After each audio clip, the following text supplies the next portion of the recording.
Така.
Дечки, добро утро на сите.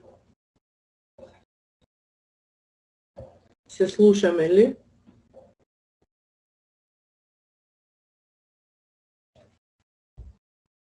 Дали се слушаме, деца? Да. Да, во ред. Добро утро на сите. Да. Продолжуваме оваа недела повторно. Претходната недела застанавме до последните две задачи од последниот номер, тоа е број 2 што е излезен оваа година, така да ќе ги дорешиме прво тие, па потоа ќе продолжиме од оному каде што сме застанале, решавајќи на назад од годините, бидејќи сепак нели треба да ги колку што можеме повеќе да поминеме броеви. Јас ќе вклучам веднаш, само ќе ми кажете, односно ќе ми потврдите дали се гледа екранот. За кратко.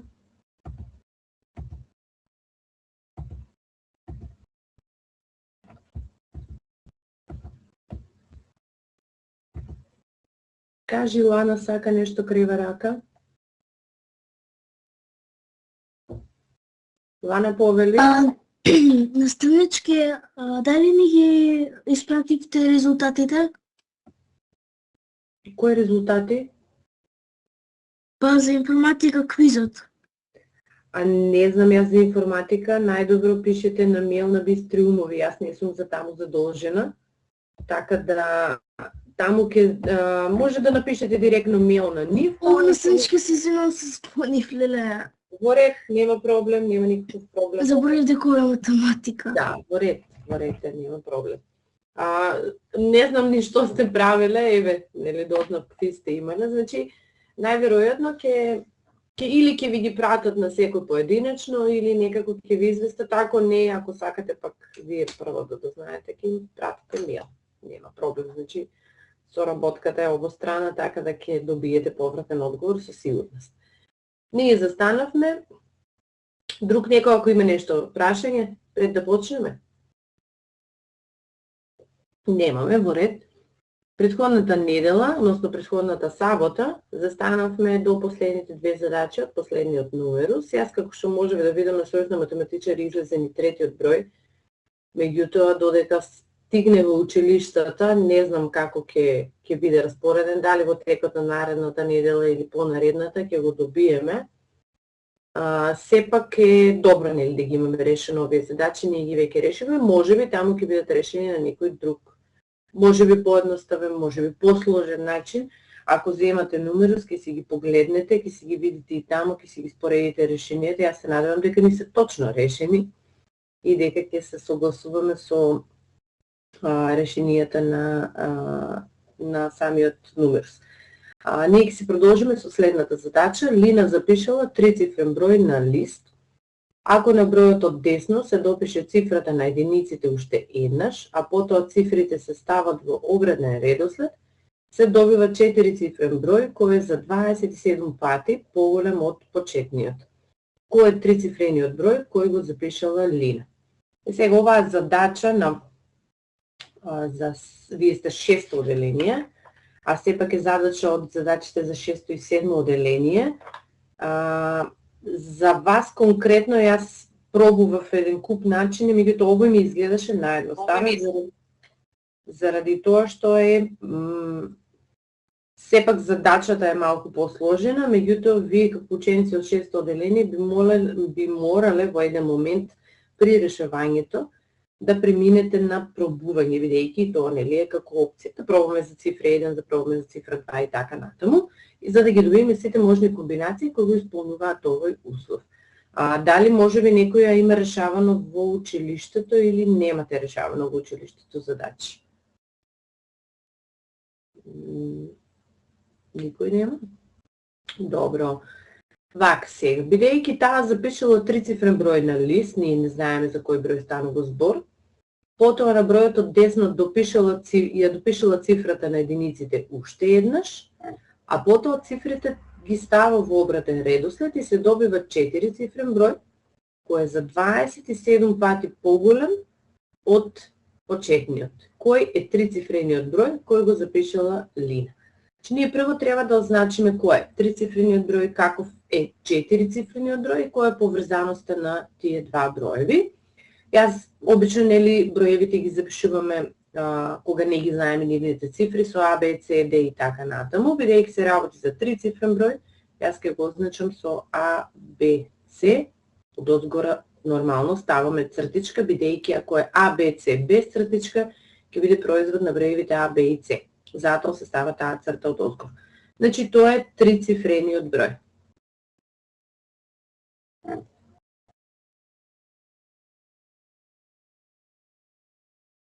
Сега, на тој трицифрен број му е додадена уште една цифра која што е иста со единиците, значи цифрата на единиците е дуплирана, а потоа цифрите се ставаат во обреден редослед, па се добива четирицифрен број. Тој четирицифрен број, ако додадеме овде цифра C уште еднаш, ќе биде A, B, C, C, во обреден редослед ќе биде C, C, B, A. Значи тоа е четирицифрениот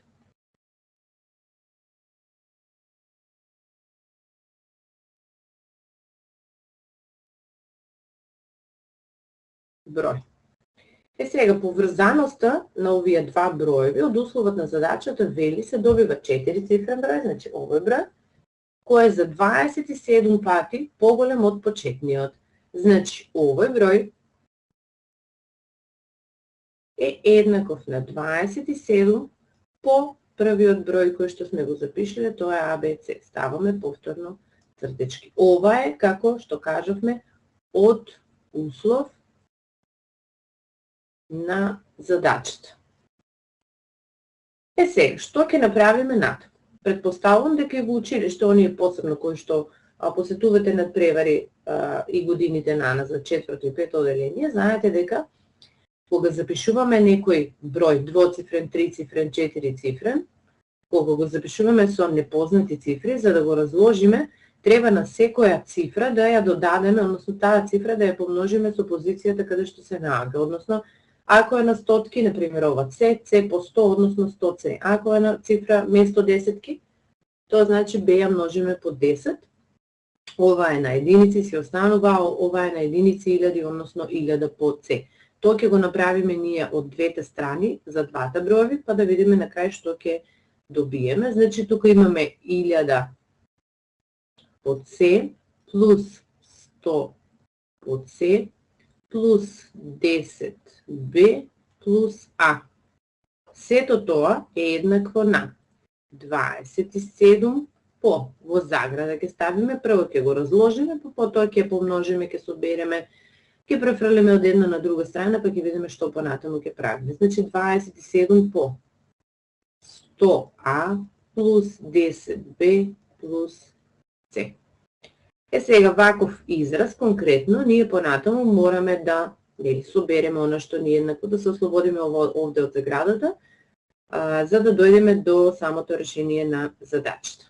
Јас овде ќе ги соберам, бидејќи 1000C и 100C е 1100 по C, плюс овие ќе ги препишам, бидејќи се исти, немаат некој друг член кој што е со иста главна вредност се нарекува, односно со иста буква, а овде ќе се ослободам од заградата, на тој начин што ќе ја помножам 27-ицата со секој член внатре во заградата, значи со сите три члена. 27 по 100 е 2700 по А, па имаме плюс 27 по 10 е 270 по Б и плюс 27 С. Сега гледаме дека од едната страна го имаме CBA и од другата страна го имаме ABC. Јас ќе ги ставам на тој начин што од левата страна ќе го имам само C, додека од десната страна ќе ги оставам А и Б. Овде може би исто така ви имам и јас кажувано, може би и во училиштето, дека секој еден член, кога се префрла од една на друга страна на равенката, само го менува знакот. Ако е плюс во минус, ако е минус во плюс. Значи, јас овде 1100 по С го оставам од истата страна, што значи дека прима иста вредност, односно се останува ист. Додека 27C го префрлам од другата страна и го менувам знакот во минус 27C. Тоа да биде еднакво на овие ги препишувам 2700 А плюс 270 Б, тие се остануваат од десната страна, меѓутоа 10Б и А ги префрлам од другата страна на равенката и добивам минус 10Б минус А. Што значи дека јас се имам еквивалентната равенка на оваа, меѓутоа само ги имам разместено членовите. И сега ги извршувам операциите за да добием само една вредност бројна помножена по С и исто тука и А и Б. 1100 минус 27 е 73 под С да биде еднакво на 2700 минус А е 2699 по А и 270 минус 10 е 260 Б. Значи, како така дојдов до некоја поврзаност помеѓу цифрите С, А и Б. Ова равенство јас ќе го означам со 1, за да можеме понатаму да не го запишуваме целото, туку едноставно само да го користиме како равенство 1. Сега, зошто вака го запишав прво? Кога би ги разгледале С, А и Б, знаеме дека С, А и Б можат да бидат цифри. Сега тие цифри, С, А и Б, можат да бидат единица, двојка, тројка, четворка, петка до деветка и нулата, меѓутоа нулата ја исклучуваме кај цифрата А и С, бидејќи во спротивно би добиле помал цифрен број, односно наместо тука трицифрен, ако е А нула би добиле двоцифрен. Наместо овде С, ако е 0 наместо 4 цифрен, повторно би добиле двоцифрен, па на тој начин ги исклучуваме тие цифри. Затоа и за Б предпоставуваме дека нели по добивањето на С и на А, од ова равенство ќе го добиеме колку е Б.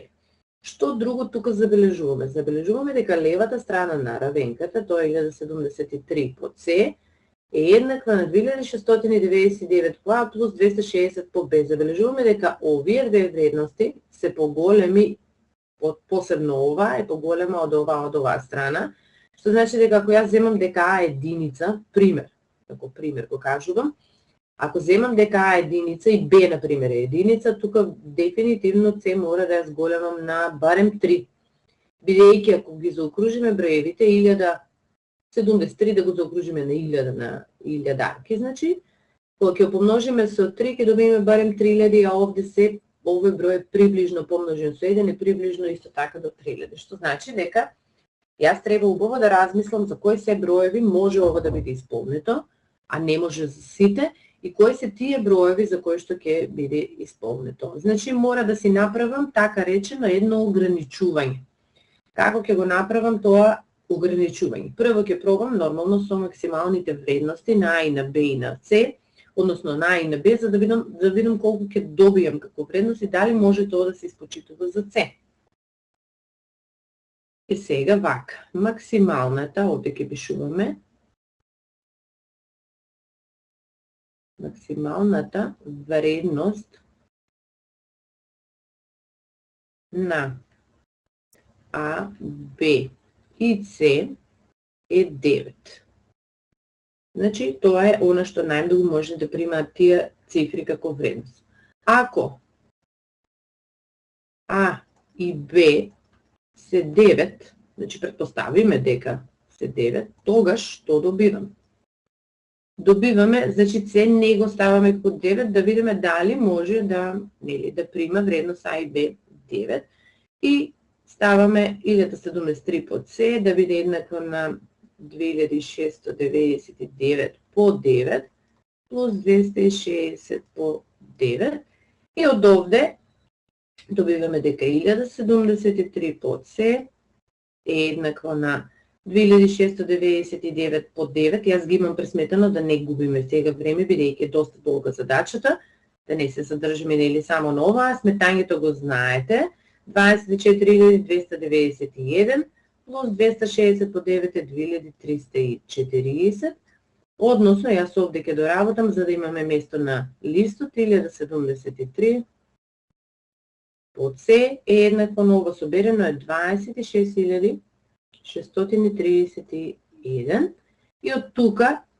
нели, С ќе го добиеме како 26631 поделено на 1073 и сега ова ќе го пресметаме. С ќе биде еднакво на, само секунда, 26631 делено на 1073 е 258 заперка 258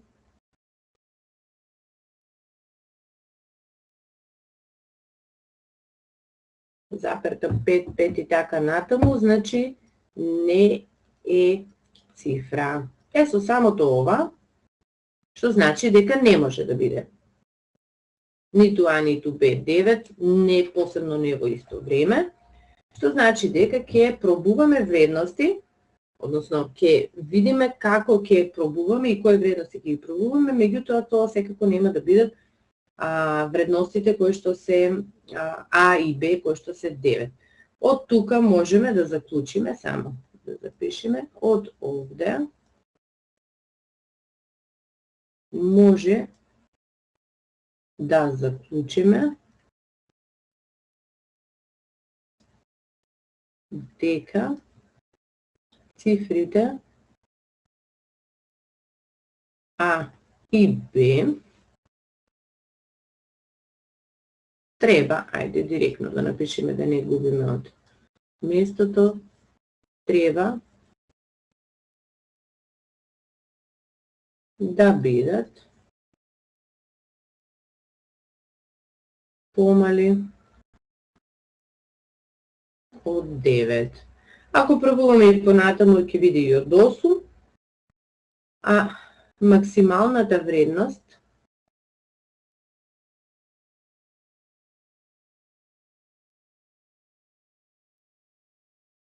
на С е 9, со што ако пресметаме, нели, левата страна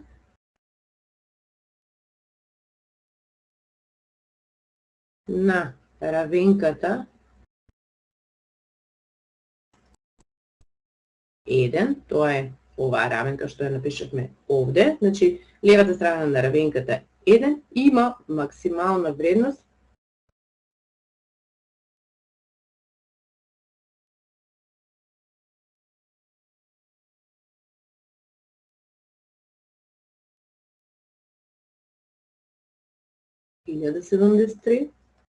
по 9, односно по С, што е 9657. Сега, како што кажавме, бидејќи ние не можеме точно да определиме на некој начин, конкретно за вашата возраст, рековме,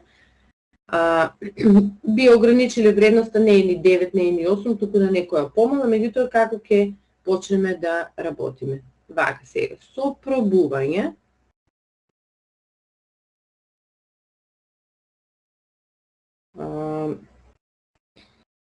ги добиваме, можеме да ги добиеме уствари,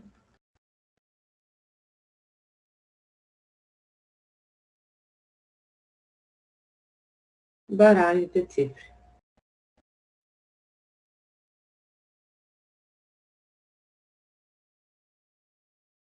Јас сепак ќе се ограничам на оваа конкретно равенка.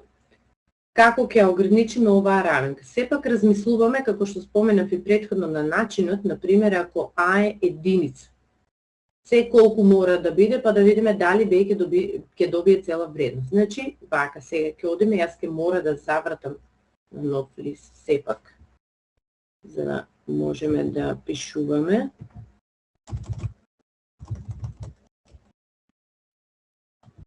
Така, од овде ќе почнеме. Значи, ако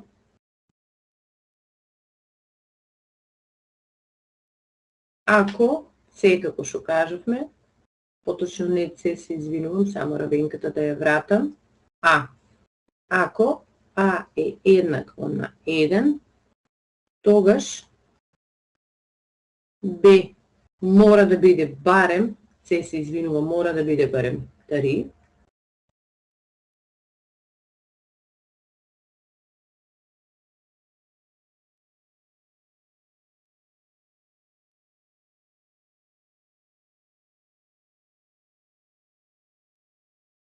и добиваме вредност за Б.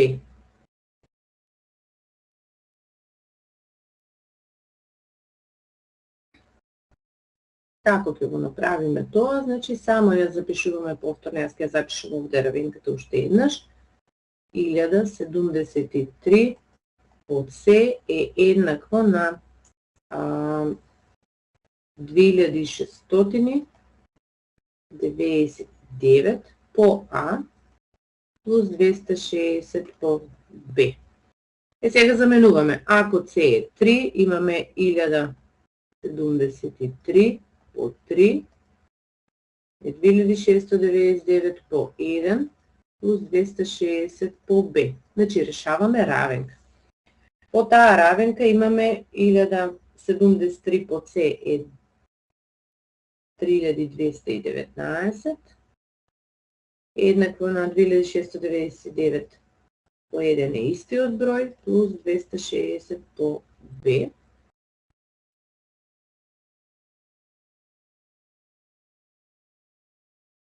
Од овде имаме 260 по Б, како равенка е 3219 минус 2699, односно 260 по Б е еднакво на 520, од каде што Б е 520 делено на 260, односно Б е еднакво на 2. Од овде го имаме, имаме првата можност, првата комбинација, јас ќе ги заокружам, бидејќи добивме цела вредност за Б.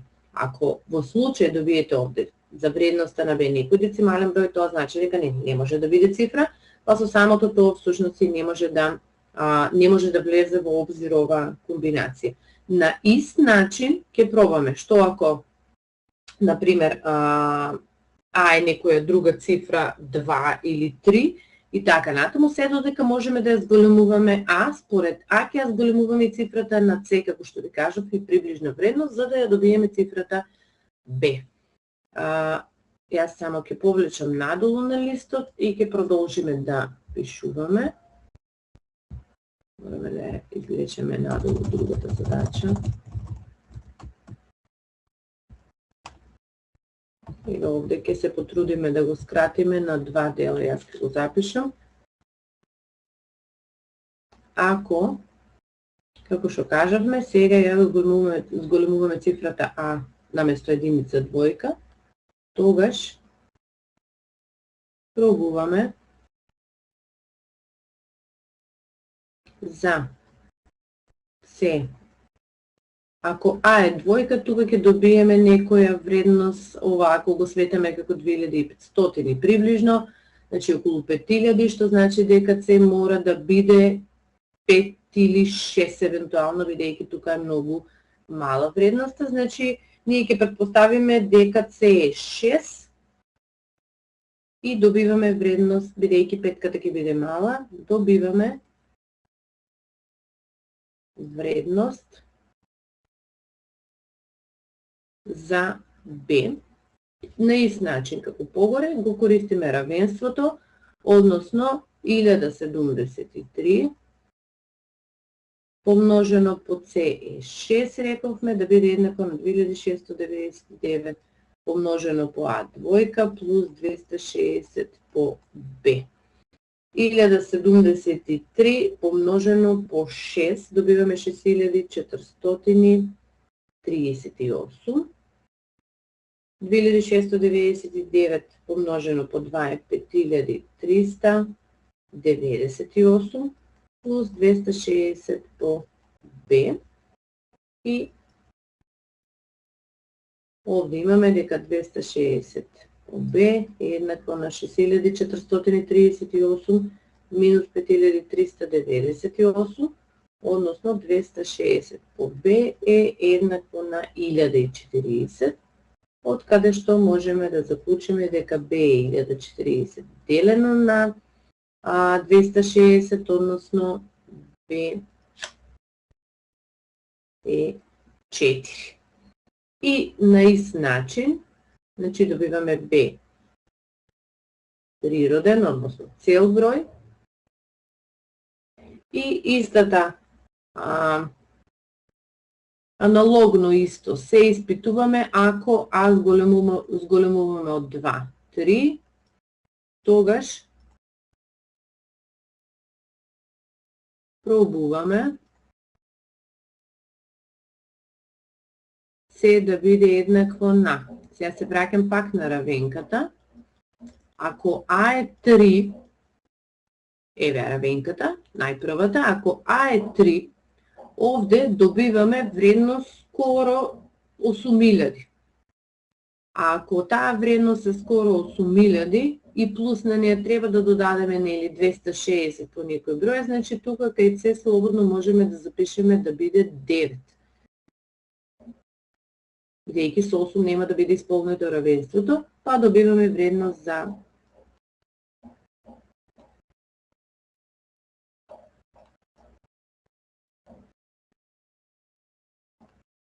за Б или 1073 помножено по С е 9, 2699 помножено А 3 плюс 260 по Б.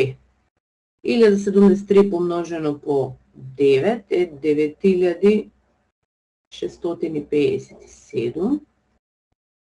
2699 помножено по 3 е 8097 и плюс 260 по Б.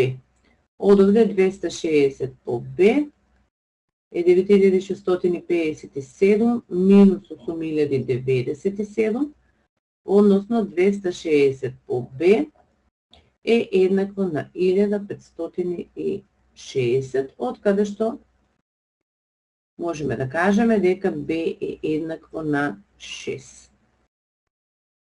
Ако веќе го зголемуваме А да биде 4, овде добиваме многу поголема вредност, која што веќе ја имаме максималната вредност за С и не може да го исполни понатаму условот да останатите цифри бидат цифри, туку веќе одат во двоцифрен број, односно тоа не е цифра веќе, и ги добиваме сите можни комбинации за А, Б, С, што значи дека заклучок на крај добиваме дека трицифрениот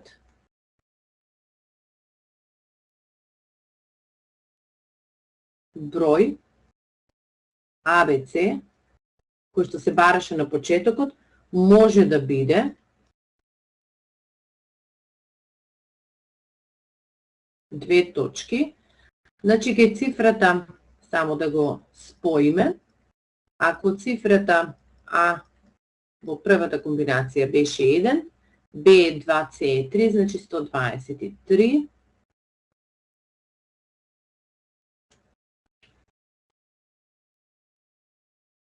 Понатаму, ако А е 2, Б е 4, С е 6, значи 246. Или последната комбинација А е 3, Б е 6, С е 9, значи 369. Ако ги пробате, значи на овој број да додадете уште еднаш тројка, па назад да го завртите, значи од позадина напред да читате, 3321, кога ќе го поделите со 27 го добивате овој број, истото важи и за останатите, што значи дека единствени можни броеви кои што го исполнуваат овој услов што е даден на почеток се токму овие броеви. Јас ќе намалам страната, прво едната, па потоа другата, за да можете да сликате. Во меѓувреме, ако има некој нешто да праша, слободно нека се јави. Ако не можете да сликате, па ќе префрлам и на другата страница.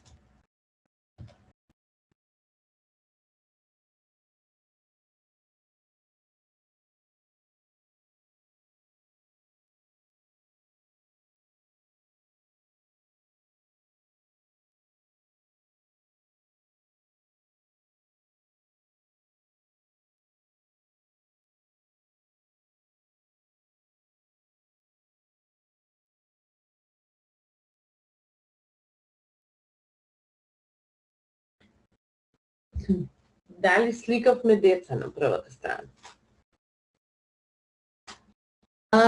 Да, може да префрлам другата страна. Значи, дали можеби некој има некое прашање поврзано со задачата, сака да праша, слободно нека се јави. Силчке, Ајде, слободно. ќе може да вратите не сликав.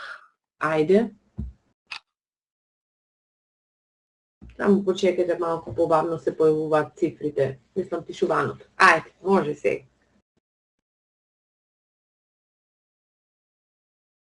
Кликнав. во ред.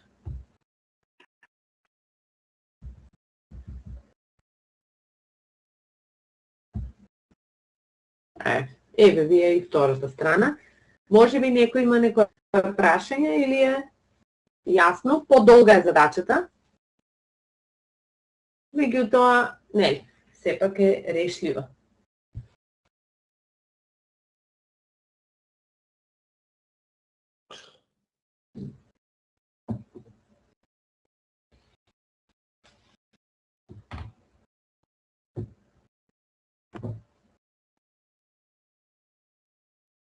Готови сме?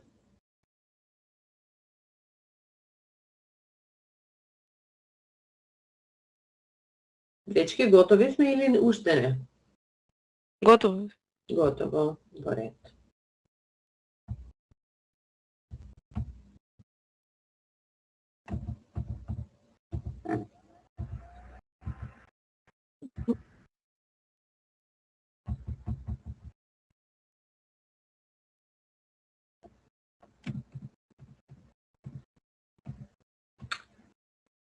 Ајде, наредната задача, даден е N наголник кој има 1011 пати повеќе дијагонали од што има страни. Конструиран е правилен M аголник A1, A2 до AM, при што N е еднаков на 405 по M. Одреди ја големината на аголот A2, A1, A3. Значи, тука имаме малку позаплеткани услови, меѓутоа кога ќе ги извадиме што е, како е, ќе ни станат појасни работите. Прво, даден е N наголник кој што има 1011 пати повеќе дијагонали од што има страни. Вие во 6-то одделение, во делот од геометрија, тоа е претходната тема што сте учеле како, имавме, мислам дека и овде задача, која е формулата за одредување на бројот на дијагонали, вкупниот број на дијагонали во даден многоаголник, имавме и формула за број на дијагонали повлечен само од едно теме. Меѓутоа овде ја имаме, ни треба поточно формула за бројот на дијагоналите во вкупниот број на дијагонали во самиот многоаголник.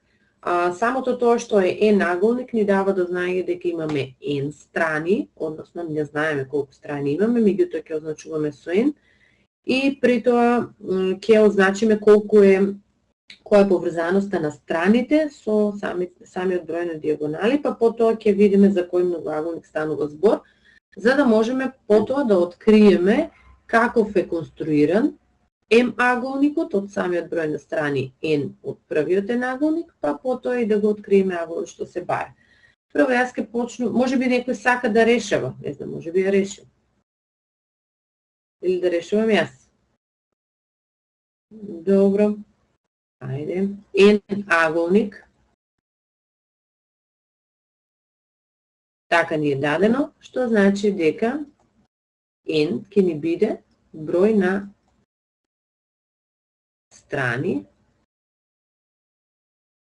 на N аголникот.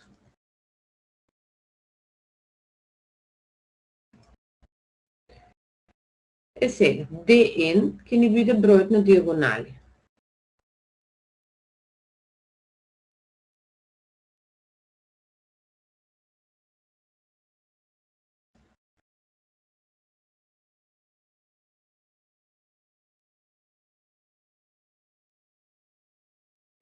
Формулата која што ја имаме за бројот на дијагонали, зборуваме за вкупниот број на дијагонали на N аголник, е дадена со, односно формулата N по N минус 3 врз 2. Значи тоа е формула за вкупниот број на дијагонали во N аголник. Без разлика за каков N аголник станува збор. Од условот на задачата вели N аголникот кој има 1011 пати повеќе дијагонали од што има страни. Значи бројот на дијагоналите dn е 1011 пати повеќе од неговите страни, значи еднаков на 1011 по n. Сега јас ќе искористам наместо dn, ќе искористам оваа формула за да ја ставам на местото на dn и да видам дали можам да го најдам бројот на страните на n аголникот, односно вака ќе направиме n по во заграда n минус 3 врз 2, значи на местото на dn ја заменуваме формулата, да биде еднаква на 1011 по n. И предходниот, мислам, час ви кажав и сега пак ќе повторам дека можеме, за да се ослободиме од ово двојче, можеме да множиме по 2, а можеме и да го сметаме ова n по n минус 3, јас така ќе го запишам, како непознат деленик, дека се наоѓа на тој начин што делителот се множи со количникот. Значи 2 по 1011, тоа ви е од равенки по n. Сега, овде, овие две можам да ги помножам, меѓутоа во меѓувреме исто така можам n со n да ги скратам, бидејќи имаме само множење, ова е ставено во заграда, значи се рачуна како множител. Така да два члена од иста страна на равенката, доколку имаме множење, може да се скратат, односно да се поништат и да ни остане само n минус 3 еднакво на 2 по 1011, 2022. Од овде ние можеме да најдеме колку е n, решавајќи ја равенката. 2022 плюс 3, односно n еднакво на 2025 аголник, односно бројот на страните на n аголникот е 2025. Сега, пак ќе се вратам назад во задачата, поточно ја имам веќе тука. Вели конструиране правилен m аголник, при што n е еднакво на 405 по m. Значи, вака сега ќе запишеме n е еднакво на 405 по m. И од овде на местото на n ќе заменам 2025 е 405 по m, од каде што можам да го добијам m како 2025 делено на 405 и тука можам, бидејќи завршуваат на 5, 400 помножено по 5 е 2000, значи овде би било 5 по 5 е 25, односно се работи за 5 аголник или m е 5. Сега јас овде ќе запишем исто 5 аголник. Продолжуваме да читаме од задачата, вели одреди ја големината на аголот А2 на 3, јас ќе мора да нацртам. Не ни е кажано дека се работи за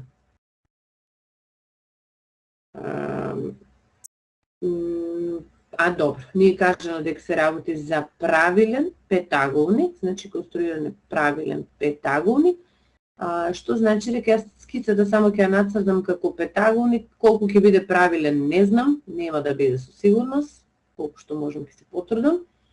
Еве да речеме ќе го означиме А1, А2, А3, А4, А5, значи мора да имаме скица за да видиме за кој агол се работи. Одреди големината на А2, А1, А3, значи еве го А2, А1, А3. Тоа е овој агол овде. Може би требаше да го нацртам со... Еве, тоа е овој агол овде. X ќе ставам внатре.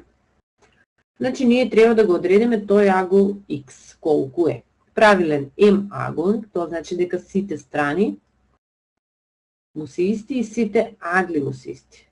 Односно, овој агол, овој агол, овој агол и овој агол е алфа. Како ќе го најдеме тој агол? Сега, бидејќи вие немате, колку што јас знам и колку што предавам, немате учена формула за одредување на еден внатрешен агол во правилен аголник, јас ќе ви ја напишам формулата и со помош на таа формула ние всушност ќе го одредиме овој агол, па ќе видиме што понатаму ќе правиме. Формулата за пресметување на еден внатрешен агол во правилен многоаголник е n минус 2 по 180 степени врз n. Значи ова е формула, ќе напишам до неја формула за еден внатрешен агол во правилен многуаголник.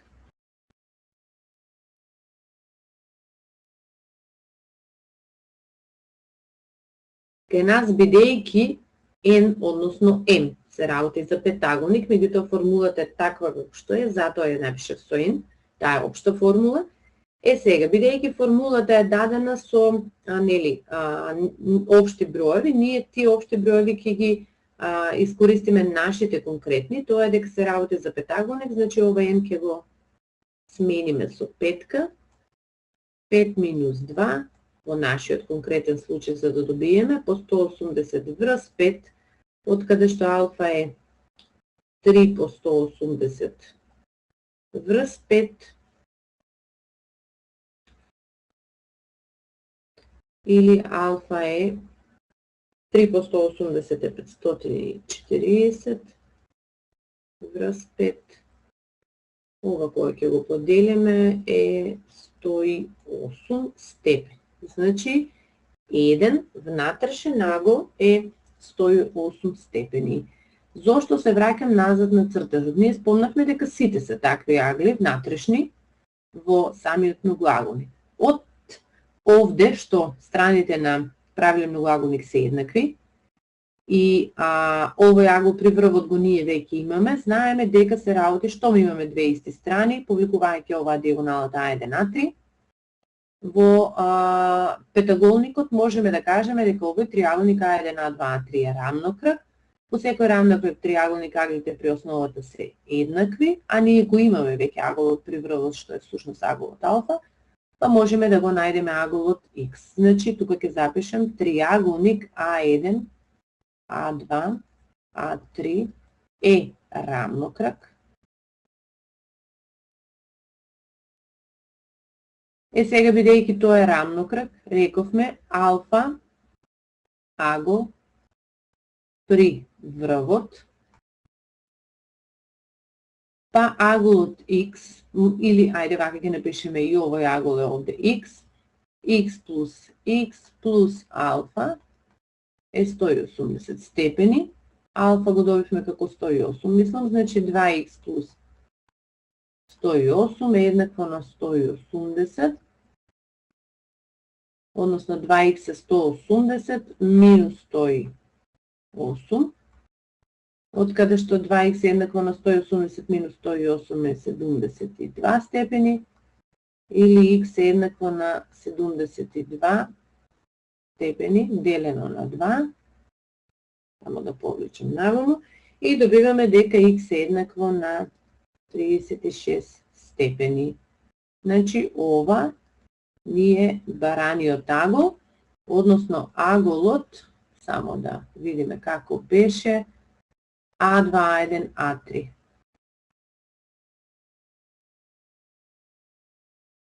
Еднаков на 36 степени, односно оно што се бара. Дали е јасна задачата? Да. Сликнете си ја. Да.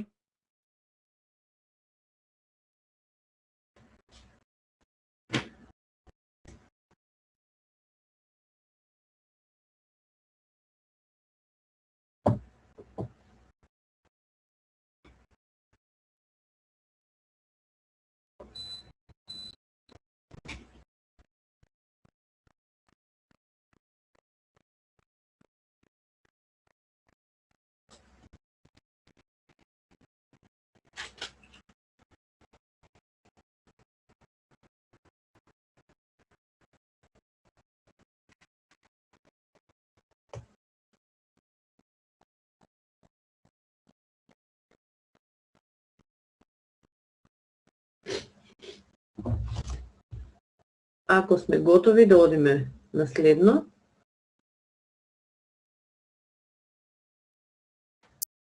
Готови сме. Готови сте? Добре.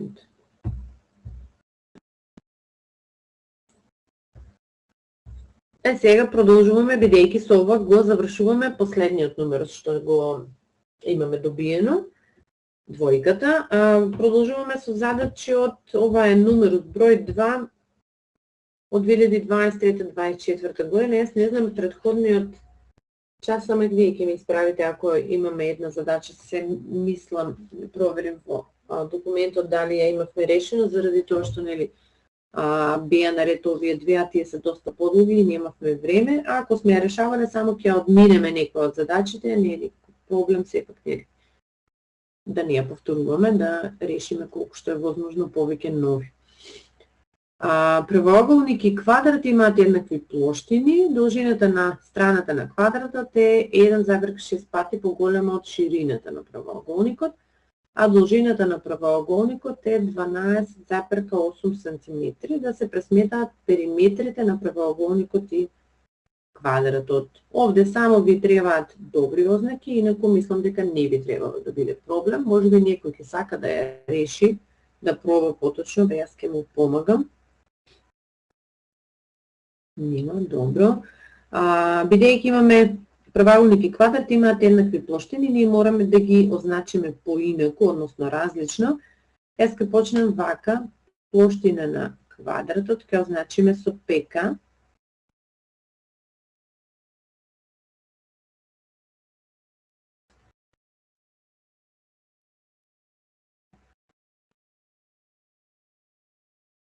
Плоштината на правоаголникот овде во продолжение ќе пишувам за да ни остане простор. Со ПП.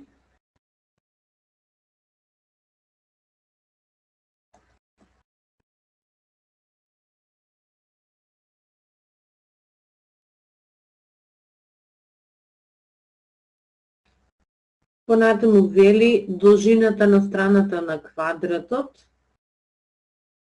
Ова ќе означиме со страна на квадратот. Вели должината на страната на квадратот е 1,6 пати поголема од ширината на правоаголникот. За да не ги означуваме со А и со Б, обично нели ги означуваме страните на правоаголникот, јас само ќе запишам конкретно кај правоаголник.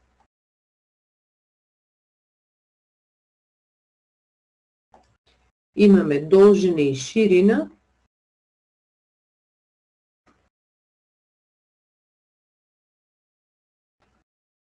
И сега вели должината на правоаголникот е 12,8 см, значи ние ја знаеме. Додека ширината на правоаголникот е поврзана со должината на страната на квадратот, односно должината на страната на квадратот е 1,6 пати поголема од ширината на правоаголникот, значи ширината на правоаголникот ќе биде А поделено на 1,6. И од овде можеме да ги изедначиме плоштините, бидејќи така ни е дадено во условот на задачата. Па од таму да се потрудиме да најдеме колку е една од страните, па да можеме да ги искористиме и останатите страни и да најдеме колку е всушност и колку се периметрите. Поврзаноста вели плоштината на квадратот е еднаква на плоштината на правоаголникот, односно плоштината на квадратот е дадена со формулата А по А или А на втора, е еднакво на плоштината на правоаголникот е дадена со формулата должина по ширина, односно 12,8, треба да го помножиме со А делено на 1,6. Јас обично го ставам како дробка кога нели имаме некоја непозната. А врз 1,6 треба да го помножиме по 12,8. Сега бидејќи како и во претходниот случај имаме иста буква или иста непозната, меѓутоа од различна страна на равенката и при тоа имаме само множење, нив можеме да ги скратиме, односно да скратиме А со А и да добиеме дека А ќе биде еднакво на ова единица останува, значи 12,8 врз 1,6. Од овде, кога ќе поделиме, добиваме дека А е еднаква на 8 см, односно должината на квадратот е 8 см. Треба да се најде периметрите, пресмети ги периметрите на правоаголникот и квадратот, меѓутоа со самото тоа што ја добивме должината, можеме да ја пресметеме и ширината на правоаголникот. Јас овде ги запишам ширина на правоаголникот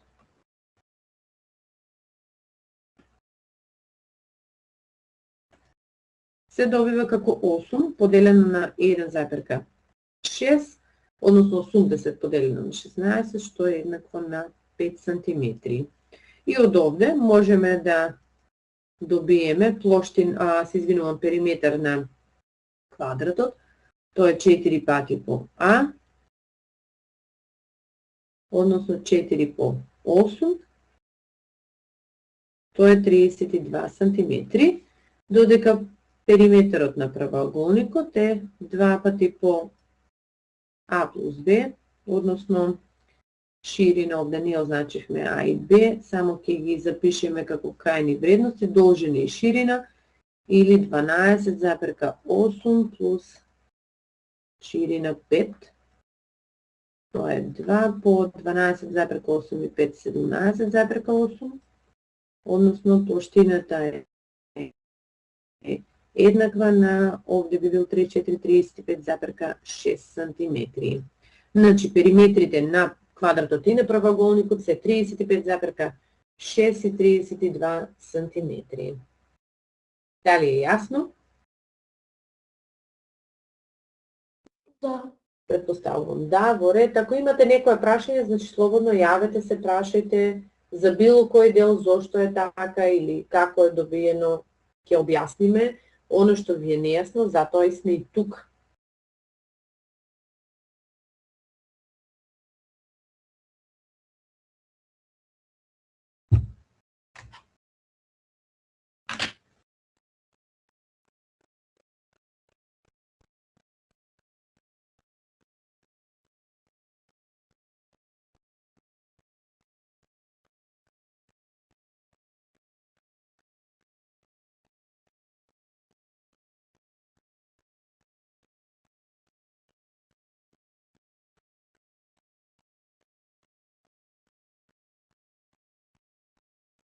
Слигнете си задачата, одиме на следна.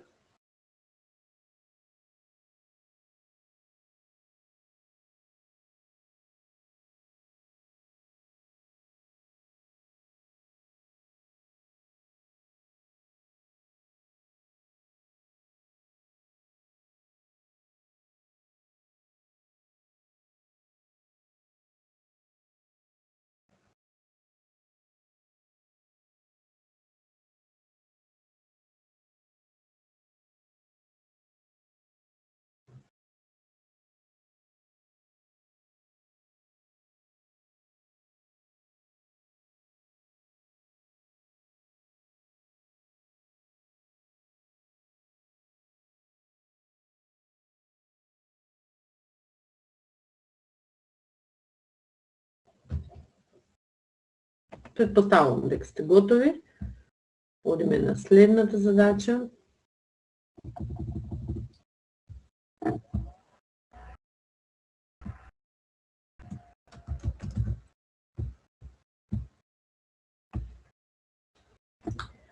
Алекс со друштво ја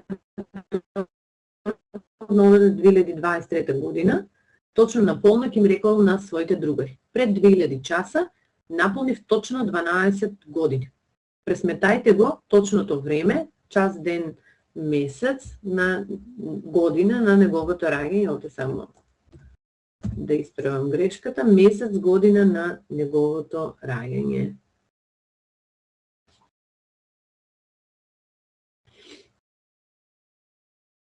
Дали некој можеби сака да проба да ја реши? Овде треба само добро внимавање и читање на задачата и добро пребројување. Нормално, не знам дали лани или полани беше задачата така вистинска. Јас можеш да пробам да ја решам. Ајде, пробајте вие малку, вклучете се и да сгрешите, не е ништо страшно, можеби ќе најдеме некој поедноставен начин, сепак вие нели сте ученици и решавате постојано. Ајде. Треба да пресметаме колку месеци ќе бидат 2000 часа. Добро. Но треба да внимаваме за кој месец има 31 ден и 30. Добро. Ете. Ајде, како ќе пресметаме за да видиме колку денови, па од тие денови Прво треба месеци? денови, па тоа месеци. Во ред. 20.000 поделено на 1000 20. е. Не е 20.000, 2000. 2000 Да, поделено на 24. 24, добро. А, Сакаш да делиме тука директно или... Било како. Ајде. Може и така, може и така. Како сакаш? А, Бидејќи имаме остаток, да се разберем.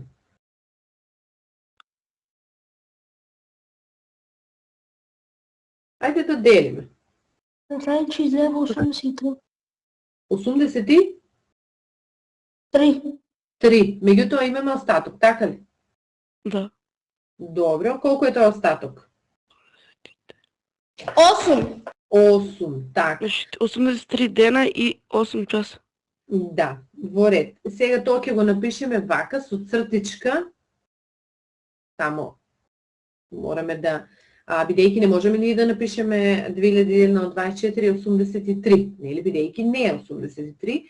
Сега 2000 часа поделено на 24 часа добиваме дека, како рековме, 83, тоа ќе биде дена, и остатокот, како рековте, 8 часа. 8 часа. Ето така. Така можеме да го запишеме.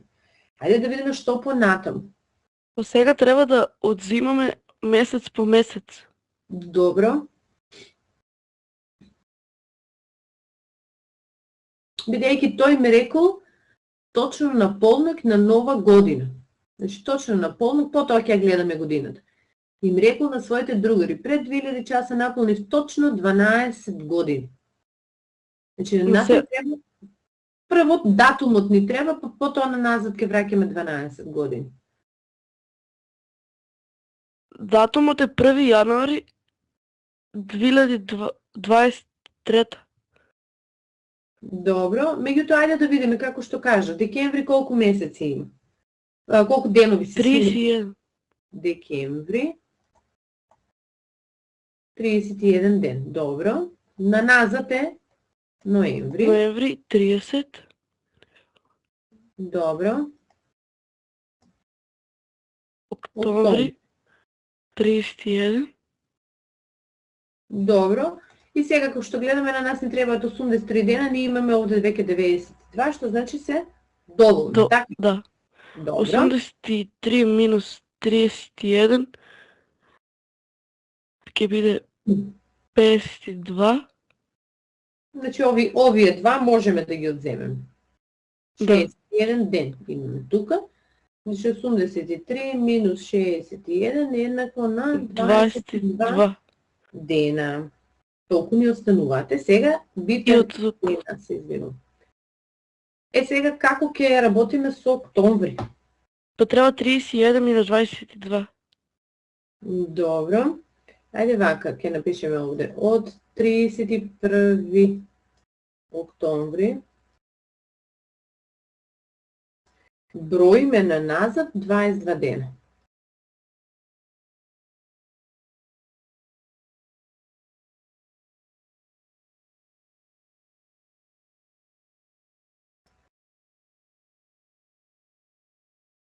Го добиваме датумот. Кој датум ќе го добиеме? 9 октомври. Дали е 9 октомври? Ајде вак, само малку. Ама Дали бидејќи. гледате календарот? Да. Да, во ред. Ајде, јас го барам октомври. Еве го октомври. Значи треба да изброиме од 31 заедно со 31 на назад да видиме 22 дена. Овде има 1, 2, 3, 4, 5, 6, 7, и овде 8, 9, 10, 11, 12, 13, 14, 15, 16, 17, 18, 19, 20, 21, 22. Сега, зошто се прави таа грешка? Прашањето е заради тоа што кога минусираме ние едниот од датумите, односно, пример 31, ние го рачунаме. Меѓутоа, како денови се рачунаат. Значи, исто кога броите, например, од прва до 10 страна, вие велите имат 9, ама не всушност имат 10 страни. Ако минусирате 10 минус 1, минус прва страна, имате 9, така ли? Дали се разбираме, деца? Ама ако ги преброите страните се всушност 10. Затоа внимавајте во ваков тип на задачи, значи број на страни на книга, еве конкретно датуми, внимавајте заради тоа што овде да ги сметаме како 31 ден, бидејќи вкупно се 31 ден. А овде треба да преброиме 22 дена почнувајќи од 31. Значи, уште еднаш бројам. Овде се 7, овде уште 7, овде уште 7, значи 21 се враќаме на 10. Значи го добиваме датумот 10 е месец октомври, бидејќи ја дочекал новата 2023 година, тоа значи дека претходната била 2022 година. Дали е јасно до тука? Да. Ова е така, малку е збунувачки, меѓутоа еве со една-две задачи предпоставувам дека ќе ви влезе во глава дека треба да внимавате. Значи 10.10.2022 година. Меѓутоа не биле само 83 дена, туку биле и 8 часа. Значи, а тоа 10.10.22 мислам дека е на полнок. Да, во ред. И сега Сега- враќаме? 24 часа, 8 часа враќаме. Да, и уште Да. 8 часа на назад. Значи, ако вратиме нели на назад, добиваме кој датум и кое време?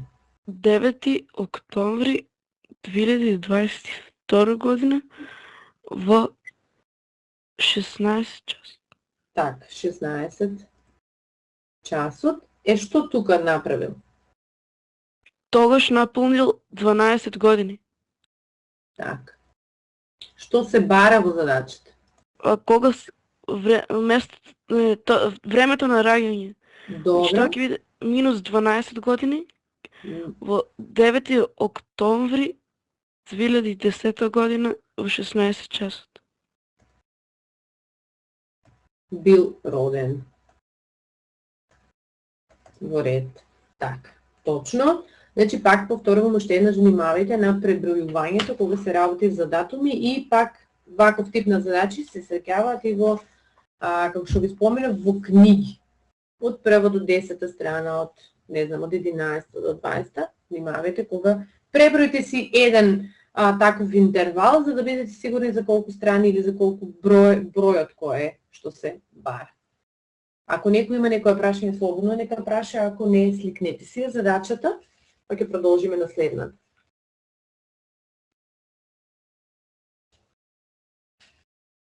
Се спремате ли за надпревар? Решавате ли во училиште?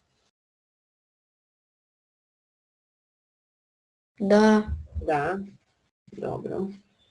Претпоставувам дека сите што се вклучувате ќе учествувате на надпреварот, бидејќи тие што споделија со резултатите беа доста солидни, а според она што го видовме, значи од 30 поени нагоре ќе ги пуштат сите ученици да учествуваат на регионален, така да претпоставувам дека сите кои што го следите сега курсот, сите ќе одите на следното ниво.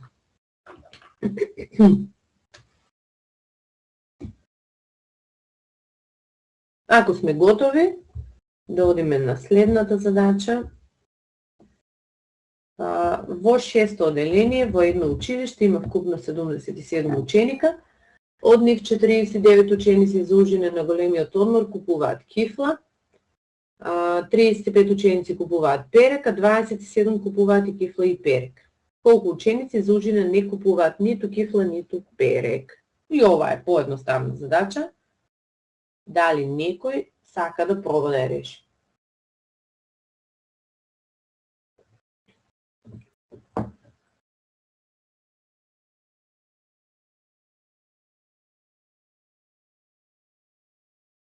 Не сака никој. Значи имаме вкупно 77 ученика. Вели 49 ученици купуваат кифла, 35 ученици купуваат перек, а 27 купуваат и кифла и перек. Ние ќе го запишеме, еве прво ова. 49 ученика купуваат кифла, 35 ученика купуваат перек, а 27 купуваат кифла и перек.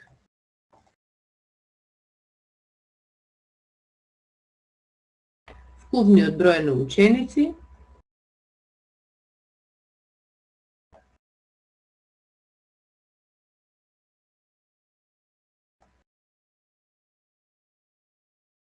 во 6-то одделение е 77. Сега, штом 49 ученика купуваат кифла, ама од нив 27 ученика се со кифла и со перек, значи само кифла ќе купуваат учениците 49 минус 27. 49 минус 27 е 22, тоа се ученици кои купуваат само кифла. На ист начин ќе ги добиеме учениците што купуваат само перек. Значи, купуваат перек 35 ученика, но од нив 27 купуваат и кифла. Значи, само перек ќе купат 35 минус 27 ученика, односно само 8.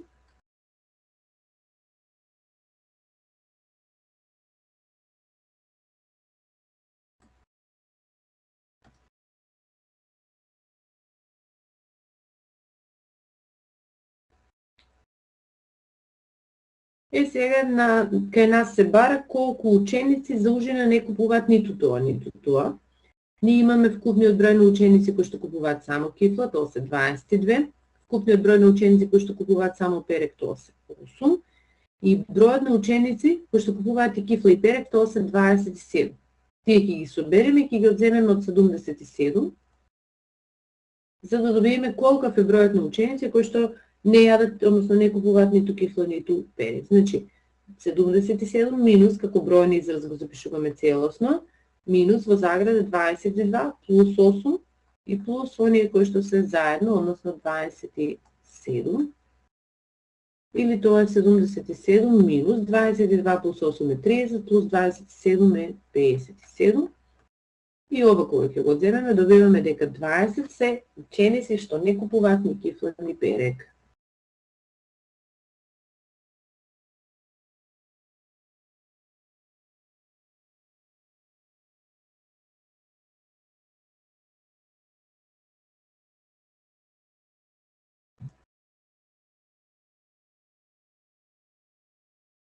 Дали е јасно?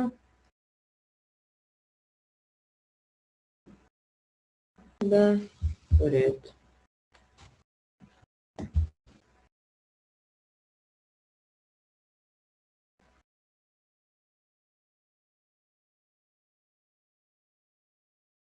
Сликајте си ја задачата, одиме на следна.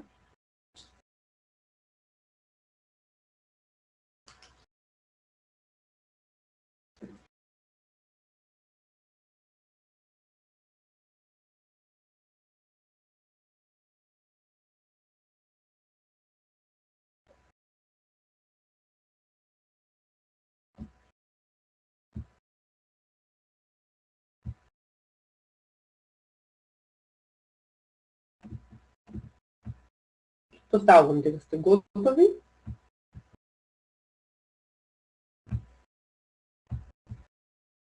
Наредната задача, периметарот на правоаголникот ABCD е 68 см, а збирот на должината на неговите диагонали е 52 см. Презмете ги должините на страните на правоаголникот, ако должината на една од страните е за 2 см помала од должината на диагоналата. Значи, прво овде ни е даден периметарот. тоа е 68 см. Збирот на должините на неговите диагонали. Диагоналите по правоаголникот се еднакви по должина, што значи дека двете диагонали ги означуваме со, обично диагоналите означуваме со D. Бидејќи се еднакви, ќе биде збирот на двете диагонали D плюс D или 2D е еднаков на 52 см. Односно, одовде 2D е 52 или D ќе биде еднакво на 52 делено на 2, одма ќе го решиме. Тоа е 26 см. Од друга страна, треба да се пресмета должините на страните, ако должината на едната од страните е за 2 см помала од должината на диагоналата. Пример, ако предпоставиме дека тоа е страната А е за 2 см помала од D, односно D минус 2, или А е еднакво на 26 минус 2, од каде што А е еднакво на 24 см. На нас ни треба да се пресметат должините на правоаголникот, ние реално едната должина веќе мислам едната големина. На страната ја добивме, тоа е 24 см. Сега ни останува уште да ја добиеме должината на страната Б, бидејќи периметарот на секој правоаголник е даден со формулата 2А плюс 2Б. Ние имаме должината на страната А, го имаме периметарот, само ни фали должината на страната Б, заменуваме овде во формулата и ќе ја добиеме на тој начин големината на страната Б. 68 е L, еднакво на 2 по А е 24, плюс 2 по Б, односно 68 е еднакво на 2 по 24, 48 плюс 2Б, од каде што 2Б е 68 минус 48, 2b е еднакво на 20 или b е еднакво на 20 делено на 2, што е 10 см. Значи, должините на страните на правоаголникот се 10 см и 24 см.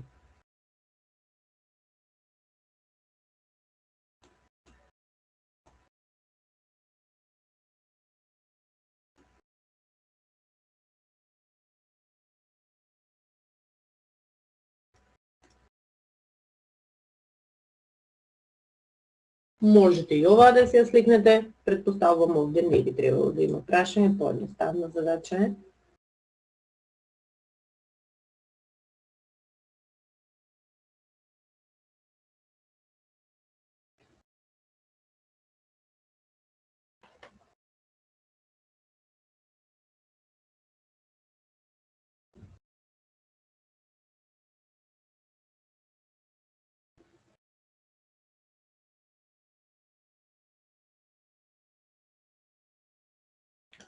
Продолжуваме и на следната. Искрено, за разлика од сегашните задачи во нумерус, овие се доста поедноставни и полесни. Предпоставам дека и вие го забележувате тоа, значи се порешливи.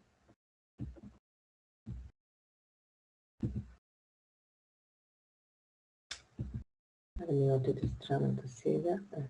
Така.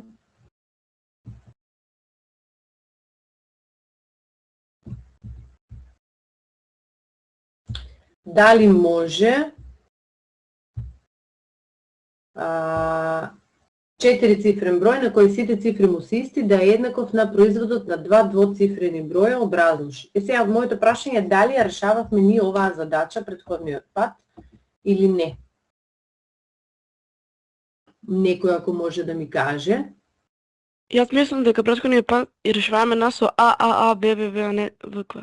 Аха, добро. Ама тоа А, Б беше сите исти цифри или како? Мислам дека беше 2 со 2. Наставнички, јас мислам дека предходниот пат ја решававме задачата што беше 2012.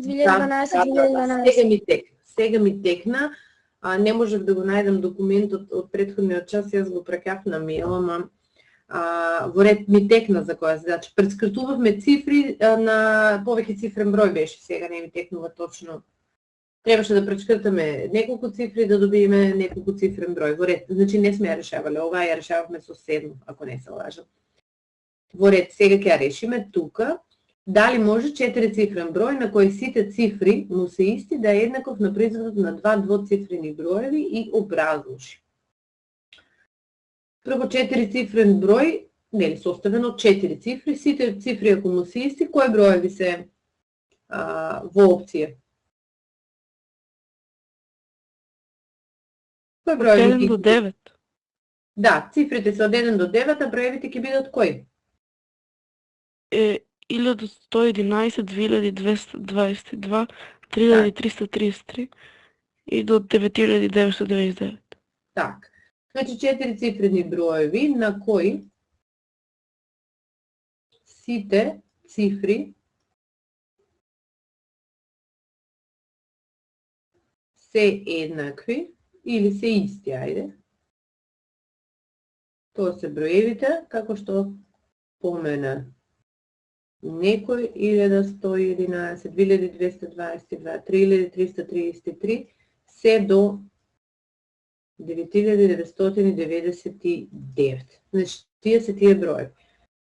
Како да почнеме да видиме дали може некој од овие да се запише, односно да биде еднаков на производот на два двоцифрени броеви? Мора да почнеме со еден, јас секогаш велам или со немалиот или со неголемиот, еве во овој случај да почнеме со немалиот.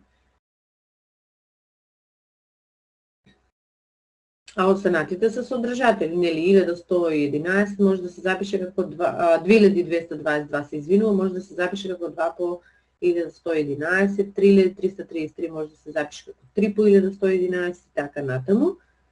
И сега, што треба да побараме овде, за да видиме дали овој број, например, може да се запише како производ од два двоцифрени броеви? Има ли некоја идеја?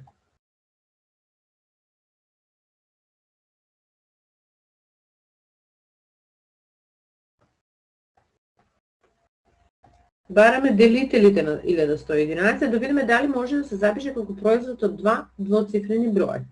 Тоа го правиме како разложување на прости множители, најпрвин, па потоа да ги комбинираме. 1111 се дели со 11, кога ќе го поделиме добиваме 101. Меѓутоа 101 е прост број, трицифрен е, значи не можеме понатаму да го делиме, освен со самиот себе и со единицата, и добиваме дека 1111 се запишува како 11, што е двоцифрен број, меѓутоа останатиот множител со кој што мора да се запише како производ од 11, по тој множител е трицифрен број и тоа е прост број. Значи мора да запишеме дека ова е трицифрен прост број. Зошто мора да запишеме трицифрен? Гледаме дека е трицифрен, меѓутоа прост, бидејќи понатаму не можеме да го разложуваме. Не можеме, например, како стотката да го запишеме како 2 по 25, па потоа таа двојка да ја додадеме на единицата, за да нели излезе два двоцифрени броеви. Од друга страна, оно што го споменав е дека 2222 може да се запише како 2 по 1111, 3333 како 3 по 1111, односно дека од 2222 до 9999 сите се содржатели на 1111, што значи дека и тие нема да може да се запишат како производ од два двоцифрени броеви. Заради тоа, ова не може да биде исполнето, односно 4 цифрени броеви на кои што сите цифри се исти, не може да се запишат како производ од два двоцифрени броеви. Сето оно што овде го кажам, јас ќе го запишам, бидејќи во самата задача вели образложи зошто е тоа така. Значи броевите, почнувајќи 2222, 3333, се до 9999 се содржатели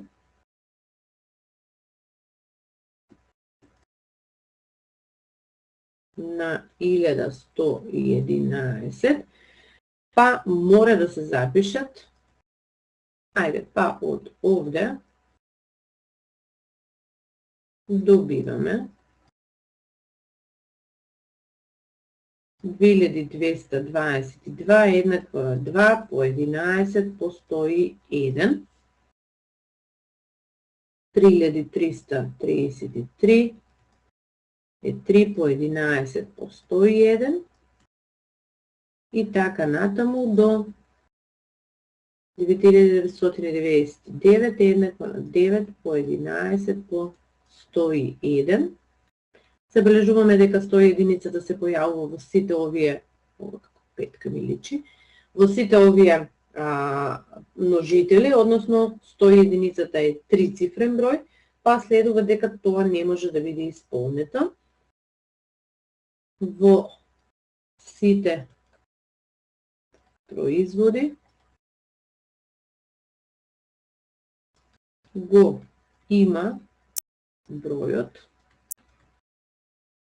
101, кој е трицифрен прост број, па следува дека 4 цифрени броеви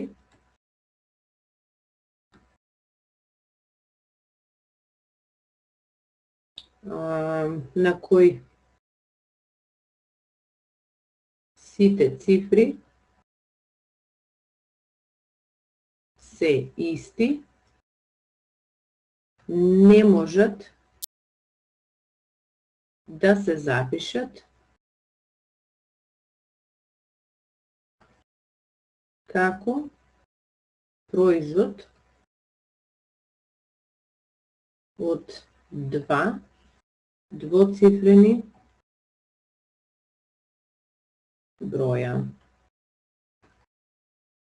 Односно, оно што се бара во задачата не може да биде исполнето. Дали е јасно? Ако е јасно, сликнете си задачата и одиме на следна. Имаме кратка е таа, па јас ќе гледам да ја довршим.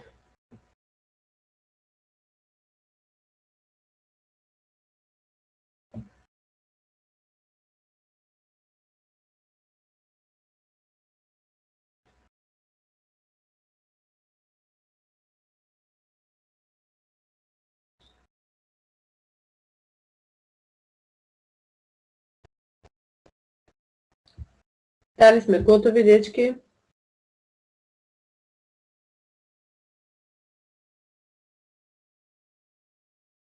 И сликавме сите?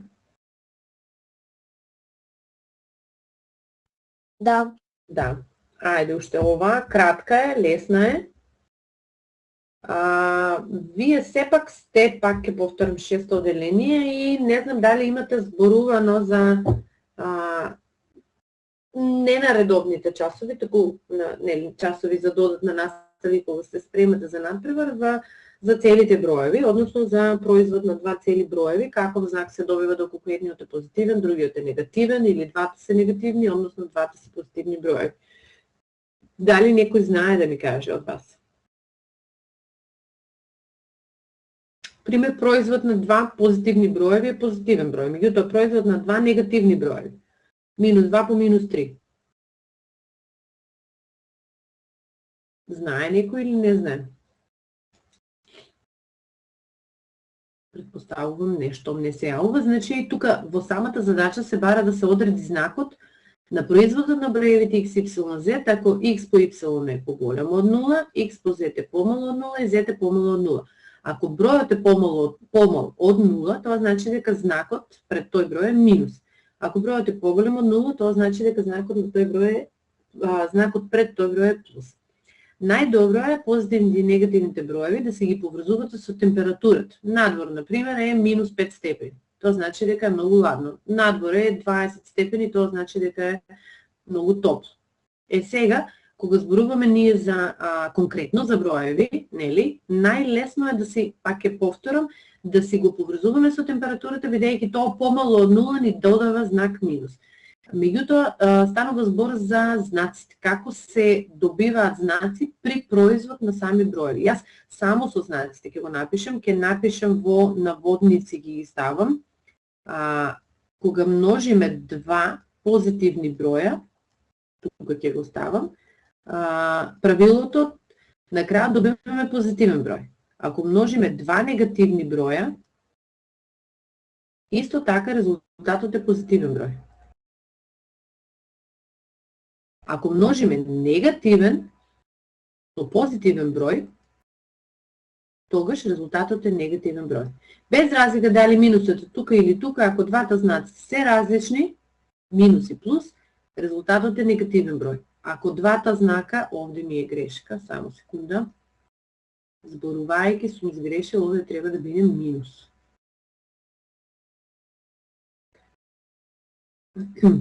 Ако двата знака се еднакви, исти, поточно плюс со плюс или минус со минус, тогаш резултатот е позитивен број. Ако двата знака се различни, тогаш резултатот е негативен број. Сега ние треба да го одредиме знакот на сите броеви поединечно, односно знакот прво на сите броеви, за да можеме да го добиеме знакот на производот на броевите. Сега одиме прво со ова. Ако z е помало од 0 и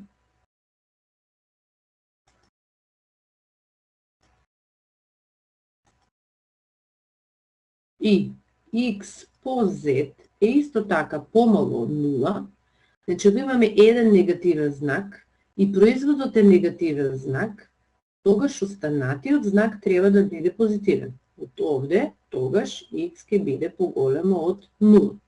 Значи веќе имаме дека z е помало од 0, x е поголемо од 0, односно z е негативен број и x е позитивен број. Се враќам на назад. Ако x по y е поголемо од 0 и јас го имам знакот на x е поголемо од 0, тоа значи дека ако x е поголемо од 0, мора и y да биде поголемо од 0.